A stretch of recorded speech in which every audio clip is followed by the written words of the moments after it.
That's righty, guys. It's that time that you've grown to know and love another Math Time video with Mr. Warnock. Guys, today we're going to be talking about something that I like to call the greatest common factor. So let's take a quick little review. What is the greatest common factor? Let's go to the whiteboard. Greatest common factor. Okay, a quick review of greatest common factor. Guys, in any question on the tax test about greatest common factor, you're going to have a series of numbers. And to solve that problem, you have to identify the largest multiple of each number in that series. Okay? So let's work a quick practice problem. So let's look at this series of numbers. We have 16, we have 32, and 24. So what we do have to do to find the greatest common factor is identify which multiple of each of these three numbers is the largest. So just kind of thinking out loud, could it be 16? Well, 16 goes into 32, but 16 doesn't go into 24. So I'm thinking it has to be a smaller number than 16. Well, what goes into 16 that's also going to go to 32 and 24? Well, I know 4 goes into 16 4 times. I know it goes into 32 8 times. And I know it goes into 24 6 times. Okay, so I know 4 is a common factor, but the question is it the greatest common factor? Well, so what else could it be? I know 8. I know 8 goes into 16. 8 goes into 16 2 times, okay? 8 goes into 32 4 times. 8 goes into 24 3 times. Okay, so it is a multiple of 16, it's a multiple of 32, and it's a multiple of 24. Is there a number greater than 8 that is going to go into all three numbers? I don't think so, guys. So, for this series of numbers, I would say the greatest common factor is 8. So now we got the juices flowing about the greatest common factor. Let's go take a look around the school, see if we can find some opportunities to play a little game I like to call Greatest Common Factor. Greatest common factor. Alrighty, guys, so let's get out on the campus. Let's see if we can find some opportunities to play Greatest Common Factor. Let's start in the cafeteria, guys. Oh, what do we have here? Who stacks chairs like this? I mean, really. This looks like an opportunity to play Greatest Common Factor. In the first stack over here, we've got a stack of 6 chairs. The second stack, we got a stack of 12. The third stack, we got a stack of 9. But we don't want different numbers of stacks in the chairs. We want all the same number of stacks. So to do that, we got to find the greatest common factor. So we got 6, we got 12, we got 9. What goes into those three numbers? I know 3 goes into 6, 3 goes into 12, and 3 goes into 9.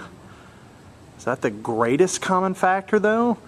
Well, 3, if the greatest common factor was 6, well, 6 goes into 12, but 6 doesn't go into 9, so I think 3 is the greatest common factor. Let's check it out. Well, now looky here. Every stack is in a stack of 3. The greatest common factor was 3. Greatest common factor. Let's try the supply closet. There's always opportunities for greatest common factor problems in the supply closet. Well, looky here. This is odd, but yet an opportunity to play greatest common factor. We've got stacks of pens. And if we see in the first basket, the first stack looks like there's 10 boxes of pens. In the second stack, looks like there's 20 boxes of pens. 10 boxes of pens, 15 boxes of pens. So, what's the greatest common factor of those numbers? Well, I know that there's either a 0 or a 5 at each of those on each of those stacks of boxes. So I'm thinking the greatest common factor is 5, because it can't be 10 because there's a stack of 15, and I know 10 doesn't go into a 15. But I know 5 goes into 10, 5 goes into 20, and 5 goes into 15. So let's reorganize these boxes and see if we're right. The greatest common factor is 5. And aha! We have restacked the boxes, and you can look here. Even stacks, which means the greatest common factor was 5. Let's look for another example. That's a little odd. Somebody has put pens in cups and labeled the number of pens in the cups. How convenient for our fun game of greatest common factor. In this cup, there are 12 pens. In this cup, there are 24 pens. In this cup, there are 18. What's the greatest common factor? Well, I know 2 goes into each of those numbers, but I wonder if there's a greater number that goes into each of those. I know 12 goes into 24, but 12 doesn't go into 18. What about 3? I know 3 goes into those. Is there something greater? What about 6? I know 6 goes into 12, 6 goes into 24, 6 goes into 18. Could that be it? 6 goes into 12, into 24, and 18. I wonder if our greatest common factor is 6. Well, let's check it out. And there we go. Our greatest common factor was 6, because now we have even number of cups, each with 6 in it. So the greatest common factor of 12, 18, and 24 is 6. Alrighty guys, as we've done with most of the videos, we want to end our video with at least one question from an actual tax test. So check it out. Are you ready? Here we go.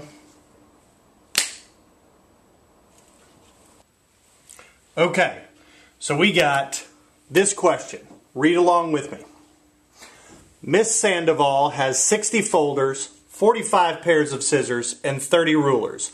What is the greatest common factor Mrs. Sandoval could use to divide the school supplies into equal groups? Now notice, I don't have any answers here yet because we're not looking at any answers yet. We want to solve the problem and then check out the answers.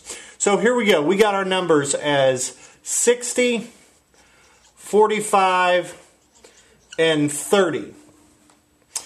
So I'm looking at, I know 30 goes into 60, but 30 can't go into 45, so we're going to have to go smaller than that. I see a 0, a 5, and a 0, so it could be 5. 5 goes into 60 12 times. 5 goes into 45 9 times. 5 goes into 30 6 times. So it might be 5, but we're looking for the greatest common factor, not the least common factor. Greatest common factor, so is there a number bigger that goes into that? Well, I know it can't be 10. What about 15? Well, I know 15 goes into 60 4 times. I know 15 goes into 45 3 times. I know 15 goes into 30 2 times. Was there going to be anything bigger than that? 20? No, it can't be 20. 25? No. 30? No. Okay. So I'm thinking 15 is the greatest common factor. But hang on, let's see if let's look for our answers. Hang on, look for our answers. And looky there are our answers. I'm magic. You didn't know that. I'm magic. All right. So our answers: A, 3, no way, no how. B, 5. Well, it is a common factor, and 3 is a common factor, but it's not the greatest common factor. 10 isn't even a factor, so I know it can't be that. 15, we had thought it was 15. There we go. There's the greatest common factor. Again, say it with me, the greatest common factor. Guys, that's going to do it for Math Time videos. As always, it's a great day to be a Bronco. Barbara Bush Middle School, where effort produces achievement. Have a good one. Greatest common factor.